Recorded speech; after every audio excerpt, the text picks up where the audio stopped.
80.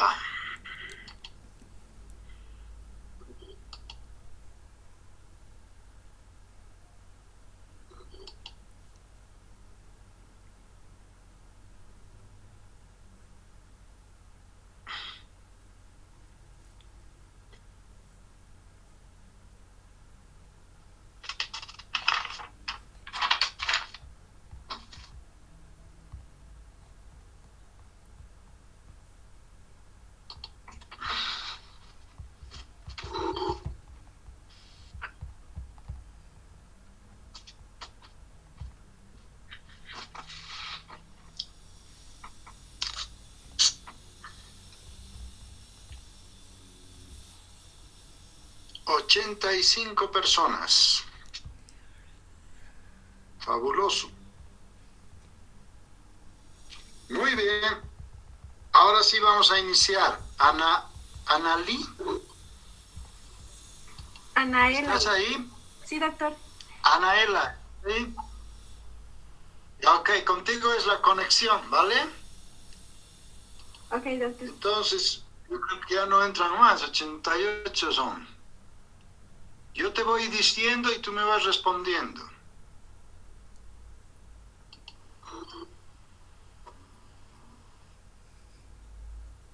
A ver, cachito.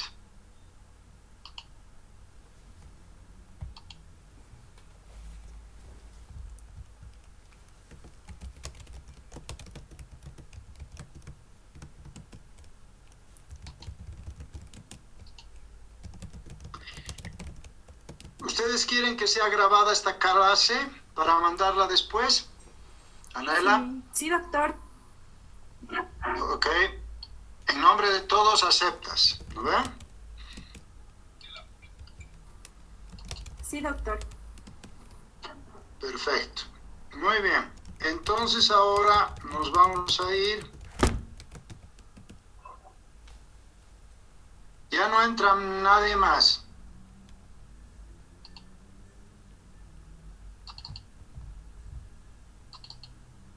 Vamos a empezar la clase. Muy bien. ¿Qué ve en la pantalla, Anela? Doctor, su presentación sobre párpados. Ya, perfecto. Ok. Entonces empezamos. El objetivo educativo de esta clase es que el estudiante pueda reconocer el diagnóstico y tratamiento de las principales patologías de los párpados. Aquí arriba ustedes ven un block spot. Este block spot no tiene nada que ver con oftalmología, pero si alguien quiere entretenerse puede entrar. Ok, vamos a ir con el tema. Primero, para entender lo que es la anatomía del párpado, pues tenemos que volver a lo que estudiamos allá en anatomía. Y el párpado está dividido de la siguiente manera: piel, tejido celular subcutáneo, músculo orbicular del párpado, ¿no? Tarso, que es una formación fibrosa que le va a dar, digamos, movilidad, pero dura al párpado, y diferentes glándulas y conjuntiva tarsal, ¿no? La conjuntiva tarsal se va a unir en el fondo de saco con la conjuntiva vulvar, como vemos aquí, ¿no? La tarsal se une por el fondo de saco con la conjuntiva vulvar, que es esta, y forman las tres conjuntivas. Bueno, en el párpado superior tenemos un músculo que es el músculo de Müller, que es el párpado, os digo, el elevador del párpado superior, músculo de Müller. Las glándulas que tienen en el párpado son distintas. Las glándulas de meibomio, a ver, un momento. Las glándulas de meibomio, que son glándulas sebáceas, que se encuentran por delante de la unión mucocutánea, es decir, de la unión de la piel del párpado con la conjuntiva tarsal. Esa unión se llama línea gris. Por delante de ella se encuentran los puntos de salida de los acinos glandulares de las glándulas de meibomio, que son glándulas sebáceas, que van a permitir, van a dar formar la capa lipídica del film lagrimal, o sea, de la glándula lagrimal. ¿Ok? Después tenemos las glándulas de Theiss, como dice aquí, en las que son glándulas también son glándulas sebáceas que van a ir a lubricar las pestañas que están saliendo por aquí. Y las glándulas de Moll, que son glándulas sudoríparas que también sirven para la lubricación de las glándulas de las pestañas. ¿Ok? Tienen que conocer muy bien. El drenaje linfático de los párpados está dado por los linfáticos submandibulares y preauriculares. Muy bien. Aquí tenemos más claramente lo que son las glándulas que conforman el párpado. Habíamos dicho las glándulas de Theiss, aquí, las glándulas de Moll, las glándulas de meibomio, y también existen glándulas lagrimales accesorias que producen lágrimas, que son las glándulas de Wolfram y las glándulas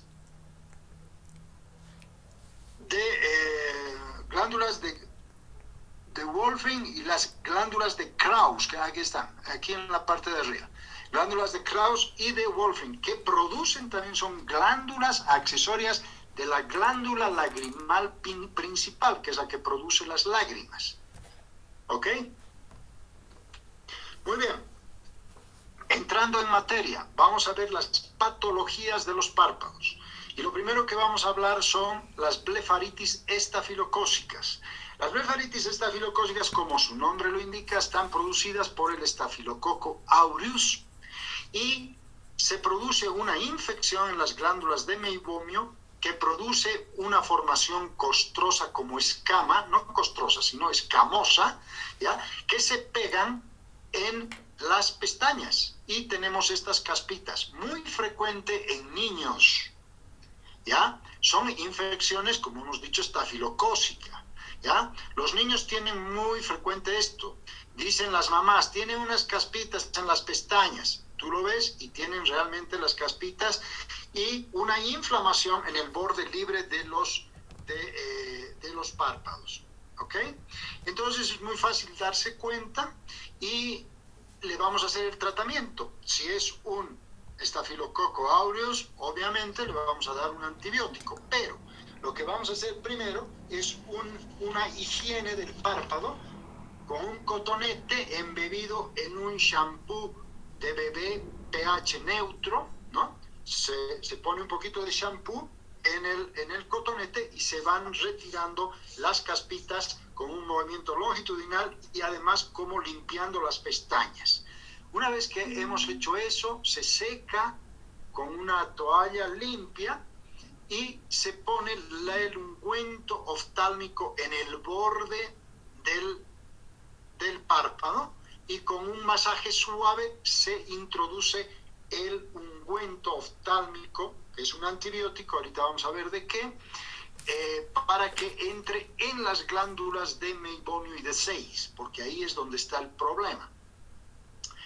El antibiótico generalmente tiene que tener bacitracina, ¿ya?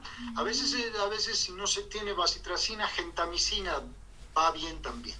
Si hay mucha inflamación, se puede utilizar un corticoide junto con el antibiótico en ungüento oftálmico.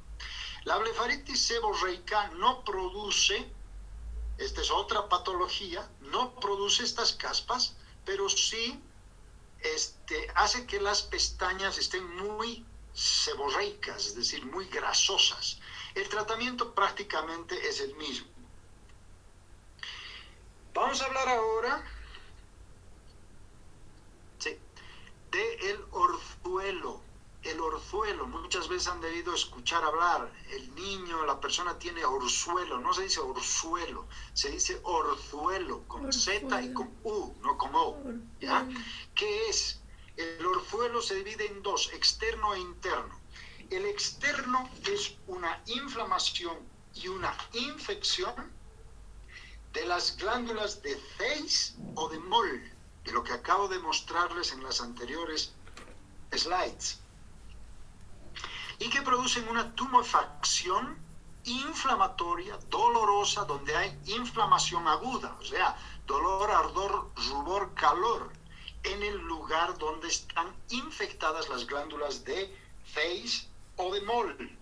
Este es el orzuelo externo, se lo ve hacia afuera, por eso es externo. Y esto hay que tener una forma de darse cuenta. El párpado se divide en 3 tercios, tercio interno, tercio medio, tercio externo. Si la inflamación es en uno de los tercios, podemos pensar en un orzuelo. Si los 3 tercios están inflamados, eso ya puede ser una celulitis. Hay que hacer la diferenciación de un orzuelo y de una celulitis, ¿no? En este caso, miren, aquí está en el tercio externo una tumefacción aguda con inflamación e infección. ¿Cuál es el tratamiento de esa aguda? De 1 o 2 días, ¿ya? En cambio, el orzuelo interno crece hacia adentro. No se lo ve prácticamente, pero molesta al paciente y tiene los mismos signos: dolor, calor, rubor, etcétera, pero se dirige hacia adentro, por eso es interno. El tratamiento se lo hace de manera convencional, con fomentos de agua caliente. Se puede agarrar una tela limpia, la haces calentar en agua caliente y una vez que esté caliente se la pone en el lugar del orzuelo, produciendo ahí ¿qué cosa? Drenaje. Un calor local para que se drene espontáneamente el orzuelo. Si se drena el orzuelo, tenemos absceso drenado, absceso curado, ¿verdad? Sí. Y entonces cuando se drena el orzuelo, o sea, el fomento lo ponemos durante 10 minutos, unas 3 o 4 veces al día. Se le dice a la madre, si es que se calienta, se enfría la telita, se vuelve a calentar y se pone en donde le duele, o sea, en la tumefacción. Puede ser con compresas calientes, como eso, o compresas húmedas, como en este caso, o compresas secas que se puede poner en un pañuelo con una plancha, se hace calentar y eso está seco, ¿no es cierto? Y con el pañuelo seco, pero caliente, se puede poner en el orzuelo. ¿Ya? Una vez que ha drenado, hay que darle un antibiótico en colirio. Puede ser cloranfenicol. En colirio, una gota cada 4 horas por 7 días. El cloranfenicol, ¿por qué lo damos? Porque es barato, accesible y además es de amplio espectro, ¿no? Ahora, últimamente también en personas mayores se puede dar ciprofloxacina, otro antibiótico, pero generalmente para ustedes como médicos generales es bueno que sepan que el cloranfenicol es de amplio espectro y barato, ¿no? Muy bien. Después pasamos a otro tema, que es el chalactium.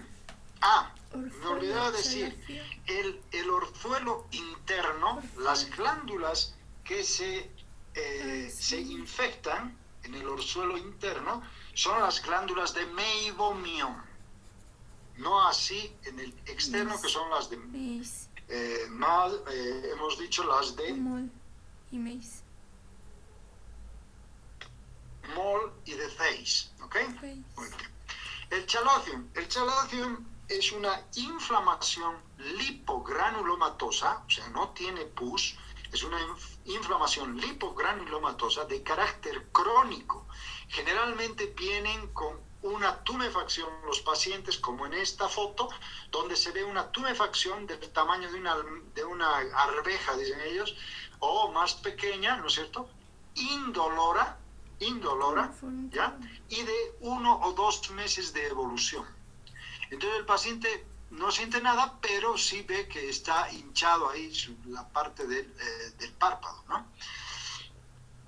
En este caso, el chalactium, el tratamiento es quirúrgico. El oftalmólogo tiene que poner un anestésico local aquí y drenar con instrumentos especialmente dedicados a ello el chalazion, ¿no? Y después darle antibióticos por 7 días también.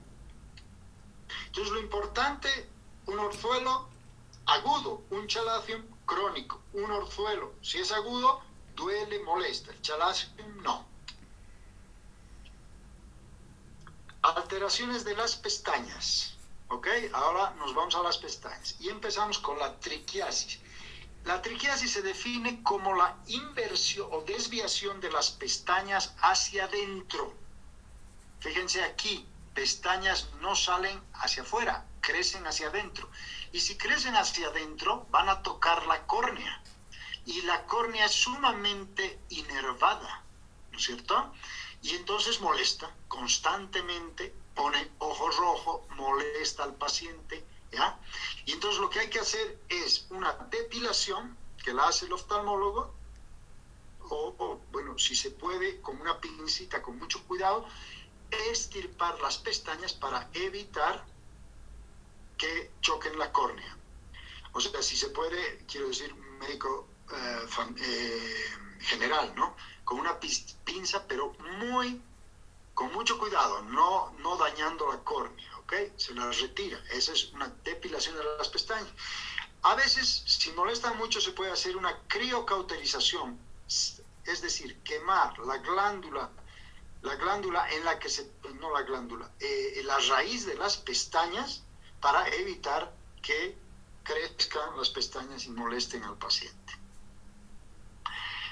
Otro tema es la distiquiasis. La distiquiasis se la define como una formación o un crecimiento anómalo de pestañas aberrantes. Normalmente en la línea de las pestañas tenemos 2 o 3 líneas de pestañas. La distiquiasis son pestañas que se dirigen hacia adentro de una línea aberrante, una línea accesoria que no hay normalmente. Bueno, en estos casos crecen la línea y empiezan a crecer hacia adentro las pestañas. Como en este caso, fíjense, aquí hay una pestaña que obviamente no sale de la línea de las pestañas, ¿no? El tratamiento es igual, depilación o extracción, o depilación de las mismas, o criocauterio. Entropión, otra patología del párpado, es la inversión de los párpados. Inversión quiere decir que el párpado se mete hacia adentro. Fíjense aquí, todo el párpado está metido hacia adentro. Y obviamente lleva las pestañas y hace que las pestañas erosionen la córnea y produzca mucho dolor.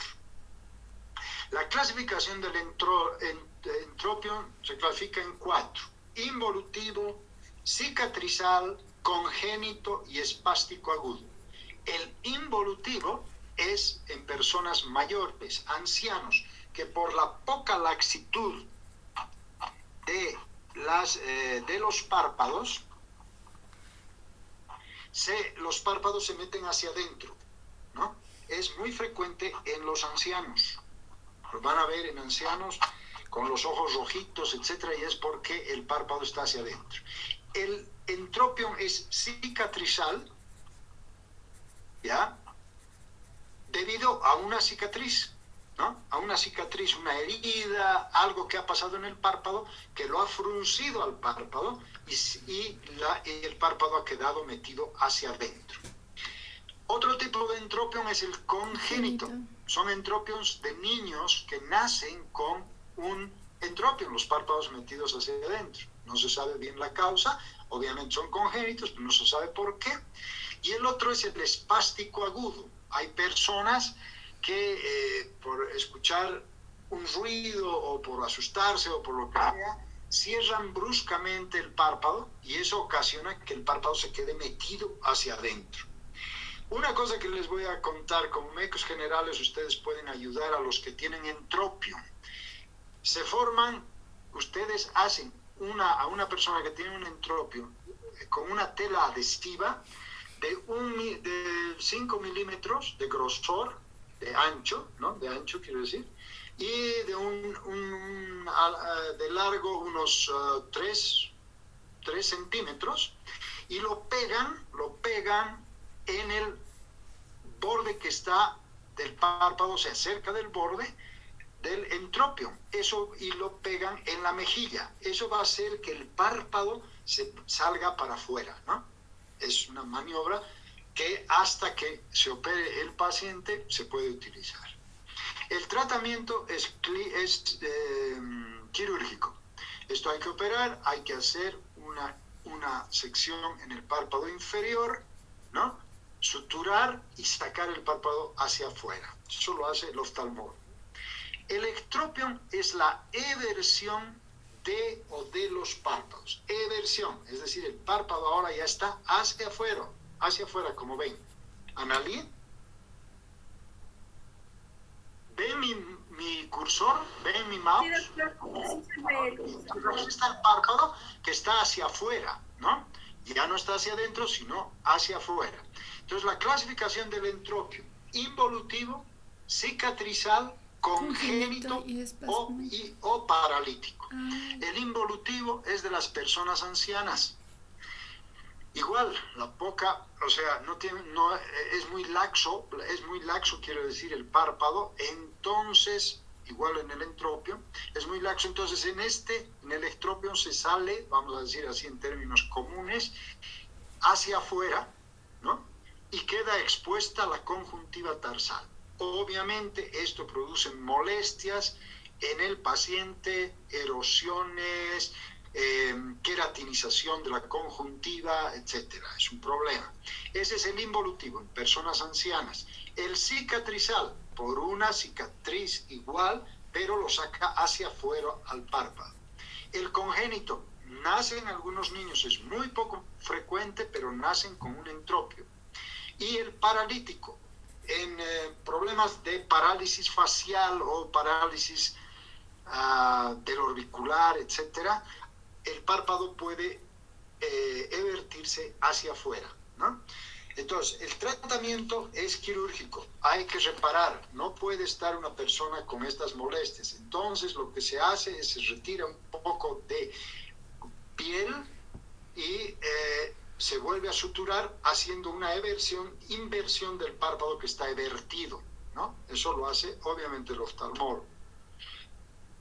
Otro tema que tenemos que hablar es de la celulitis preseptal, ¿ya? Otra enfermedad. Entre el párpado y la órbita encontramos un septum fibroso que separa el párpado, aquí está, de la órbita. La órbita es todo lo que está por detrás de este septum, ¿no? Y que contiene el globo ocular y toda la estructura orbitaria, que son los músculos extraoculares, la grasa periocular, etcétera, y contiene el globo ocular. Ok, hay un septum aquí, que es el septum orbital, que divide la parte anterior, que es la parte preseptal, y la parte posterior, que es la parte postseptal, o llamada orbitaria. Cuando lleven órbita, van a llevar la patología de esto que está por detrás del septum palpebral. Ahora estamos hablando de la celulitis preseptal, o por delante del septum. ¿Cuáles son las causas? Estafilococo aureus, Streptococcus pyogenes, etcétera. Son bacterias que van e infectan. Si estamos hablando de celulitis, ¿de qué están infectando? La piel. El tejido celular subcutáneo, ¿no es cierto? Entonces se produce una infección debida generalmente a infecciones locales como el orzuelo, la dacryocystitis, etcétera. Y ¿cómo viene el paciente? Fíjense, viene con un edema palpebral de todo el párpado. Ya no es como el orzuelo, que es una parte nada más. Esto es de todo el párpado, con signos de flegosis, dolor, calor, rubor, ardor, etcétera, y malestar general. Generalmente son niños. Malestar general, síndrome tóxico infeccioso, si es que esto ya tiene pus, ¿no es cierto? y obviamente hay que tratarlo. Se lo trata mediante antibióticos de amplio espectro, se puede dar amoxicilina, clavulanato, vía oral, 250 miligramos cada 6 horas, etcétera. Ya en infecciones muy graves, como dice aquí, la benzilpenicilina, intramuscular 2.4 a 4.8 miligramos en 4 dosis, flucoxacilina, 250 a 500 miligramos cada 6 horas, etcétera. Si no logramos bajar este foco infeccioso, y vemos que ya está fluctuante, a veces se puede drenar, pero generalmente baja con antiinflamatorios y con antibióticos. Y obviamente hay que buscar la causa que está ocasionando esta celulitis, que también a veces son por abscesos dentales. Habría que hacer la interconsulta con el dentista. Sí, es por abscesos dentales. ¿Ok? Sí, pocas veces... y a veces también se produce la infección debido a problemas en los senos etmoidales y sinusales. O sea, etmoidales o esfenoidales, ¿no? Entonces también lo tiene que ver un otorrino. Generalmente, como les digo, no se drena, pero puede bajar con antibióticos y antiinflamatorios. Dependiendo, si hay fluctuación, bueno, eso ya lo veríamos. Muy bien, otro tema es la tosis palpebral. La tosis, cuando digo ¿qué es tosis? Todos me dicen la caída del párpado. No, no es la caída del párpado. El párpado no se cae, ¿no? O sea, no se cae al suelo, digamos, ¿no? Entonces la definición es posición anormalmente baja del párpado superior. Normalmente el párpado superior cubre 1 o 2 milímetros, a ver si tengo otra foto aquí, cubre 1 o 2 milímetros el limbo superior, eso es normal, ¿ya? Si pasa más allá de los 2 milímetros, como en este caso, que está llegando ya a la pupila, al reborde pupilar, entonces estamos presentes ante una tosis palpebral. La clasificación de la tosis es neurogénica, miogénica, aponeurótica y mecánica. La neurogénica, si viene del neuro, que es nervio, y génica del achacacheño origen, ¿no es cierto? Origen neurogénico, o sea, neurológico. En la unión para que actúe un músculo, tenemos la unión mioneural, ¿no es cierto? O sea, viene el nervio, estimula al músculo y lo hace funcionar. Entonces, si tenemos una tosis palpebral es porque algo no está dejando que se eleve bien el párpado superior. Entonces, el defecto está en el nervio, o sea, defecto en la inervación. El músculo está bien, pero la inervación no tiene la suficiente fuerza para elevar el párpado. La otra es la miogénica, que viene de mio, músculo, y del achacacheño génica, que es origen, ¿no? Aquí el problema está en el músculo. O sea, el nervio manda bien la señal, pero el músculo no la acepta bien. Por consiguiente, el párpado cae a una posición anormalmente baja. Después tenemos la tosis palpebral aponeurótica.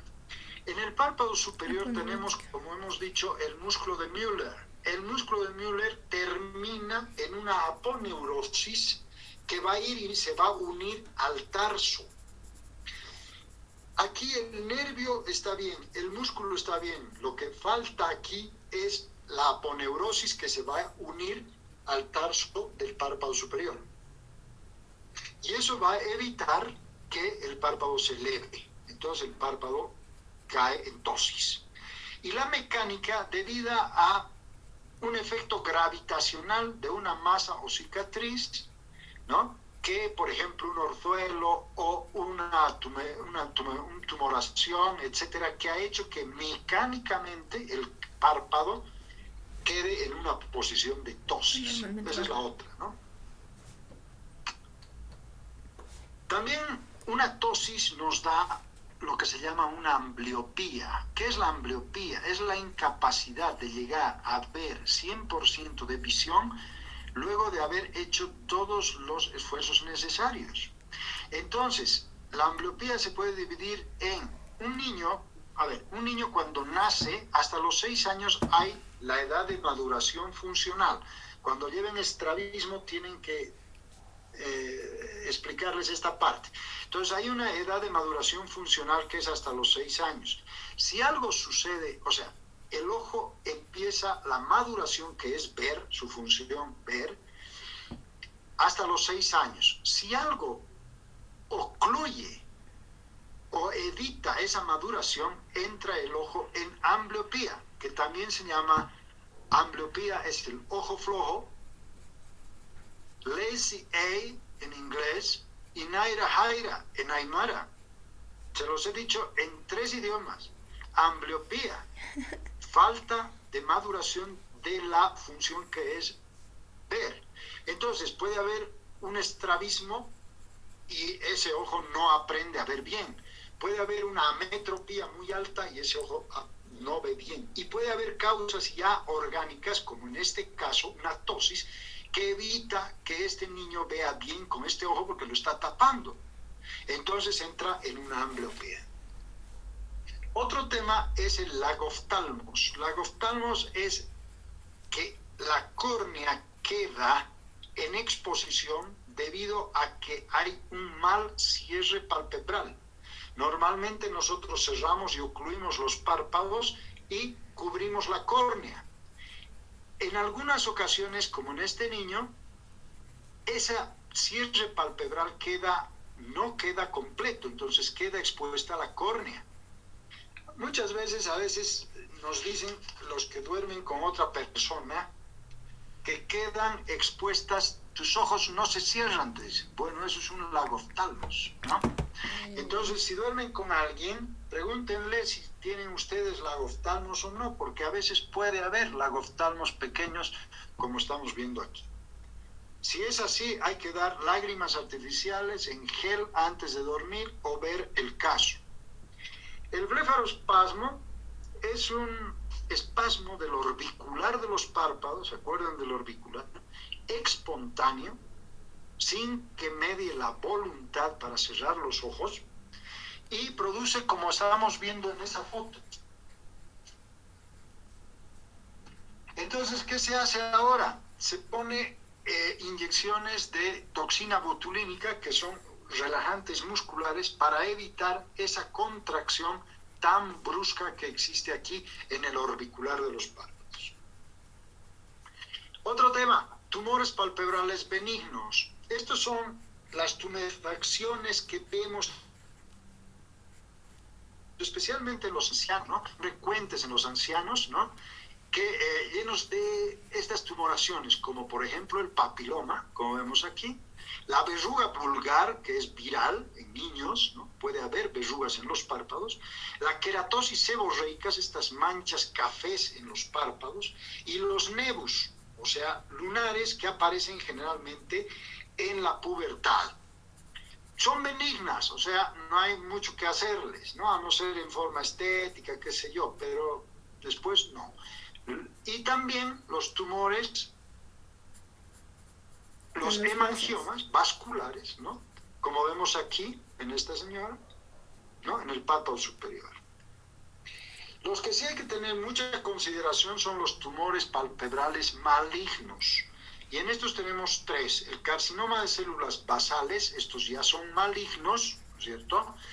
No he podido tener una foto del párpado, pero esta misma lesión que vemos aquí en la nariz de este señor, extrapólenla aquí al párpado inferior y eso más o menos se ve cuando tenemos un carcinoma de células basales. Son enfermedades malignas de bordes con costrosas, con úlceras, ¿no?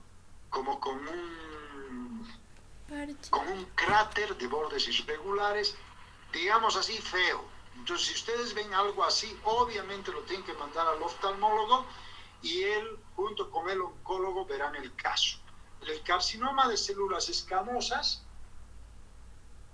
es más o menos parecido, ¿ya? Formaciones irregulares en el párpado. Y hay otro, el carcinoma de glándulas sebáceas.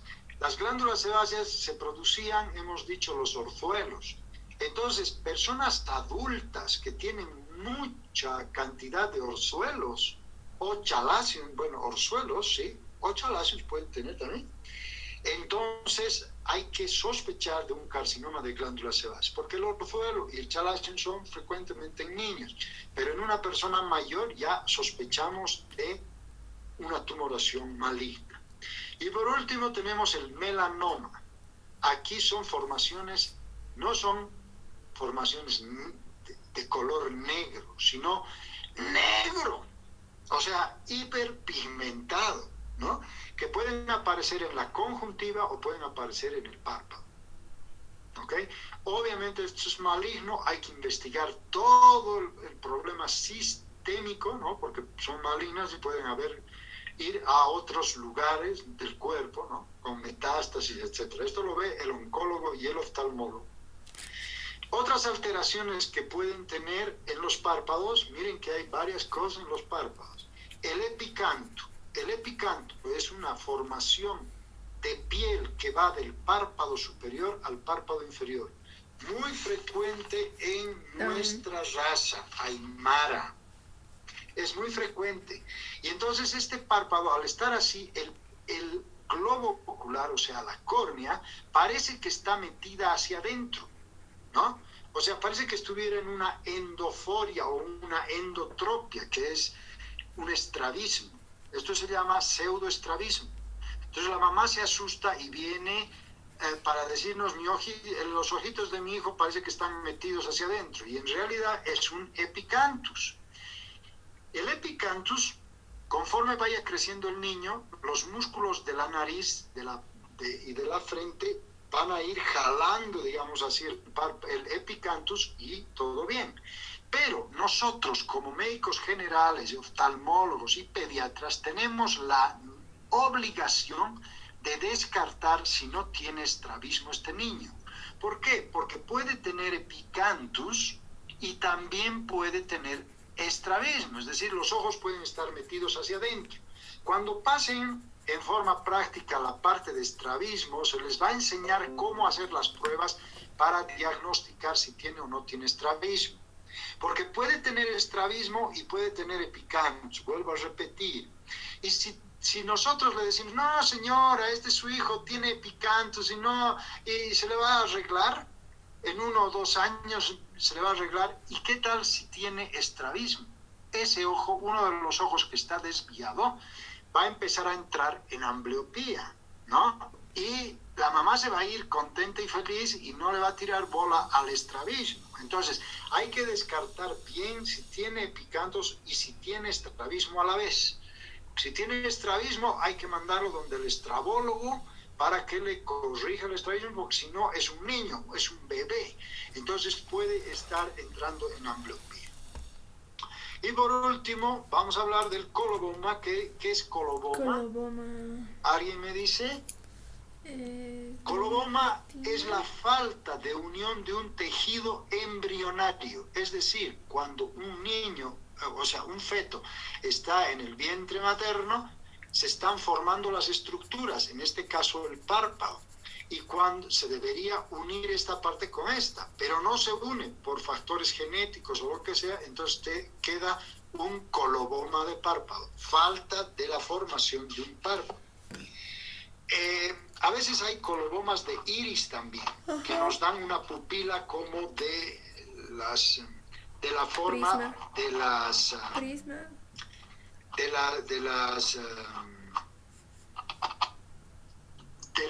de las cerraduras antiguas, ¿no? En forma de cerradura antigua. También hay coloboma de iris, etcétera. Pero aquí lo vemos el del párpado. Muy bien. A ver, vamos a ver si me han entendido. El que quiera responder, presiona su micrófono y responde.